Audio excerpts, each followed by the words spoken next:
I was reminded last night of the term meek, and being meek, meekness, and its context within biblical frame.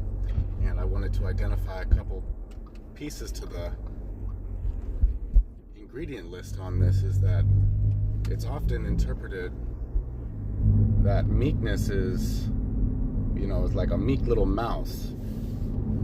It's got this almost negative connotation, as if it is someone that's easily dominated or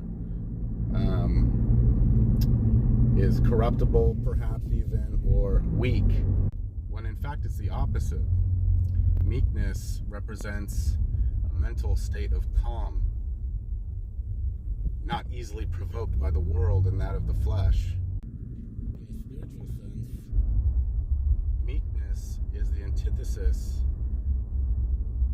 of identity in self, self-assuredness, self-centeredness, ultimately the antithesis of self-will. Ultimately the blind leading the blind. And in no way, shape, or form does meekness have anything to do of being or living in a state of being in fear of something or someone and surrendering to that. Conversely speaking, is the opposite. Meekness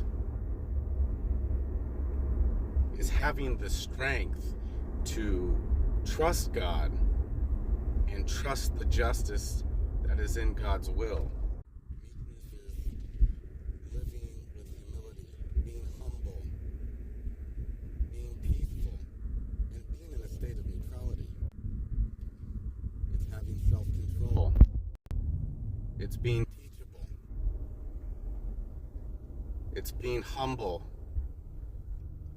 It really is being bold. It's in a steady state of forgiveness and being of service to others and being understanding. Meekness entirely embodies the fruit of the Holy Spirit. There is ultimately a sensitivity of disposition within a meek individual and a kindness in behavior. And last but not least, the very constitution and nature of being meek is founded in strength, and it is prompted in love.